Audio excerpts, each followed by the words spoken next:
This is one of our first times using a permission file, so I'm going to test run and see if it's how difficult it is to work out. So, okay, I'm downloading the dress form, and then I'm also downloading the permission file. I do recommend organizing your files, but for now, for this test, mine are just going to stay in the downloads folder.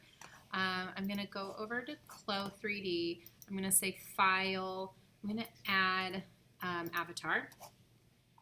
And then I'm going to go find my file, like I said, just for this particular demo. You might want to move your avatar to the CLO assets folders and put in female too, but for mine, I just left it in downloads so I can do a quick test. Okay, I've downloaded it 3 times. Pick the first one, I suppose. I'll say open. Okay, so it wants a permission file. It's giving us a notice. So we need to go to settings, user settings, and then I guess upload the file. So I think if you hit OK, it'll automatically pop up, which is nice. Yes, it did. So I need to click this folder right here. I need to find that AP file. Again, it's in my downloads.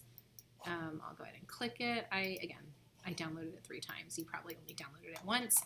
And just say OK. And voila, there it is. It's working. So that's all you have to do. I am curious to see if I can play around and save it without having to use the password file. That I'm not so sure yet. So if you wanted to add it to I think once you have it added to your library, you're okay because you have the password file. I don't know. I think I need to dive deeper into that. But at least this is a little tutorial for how to open the file.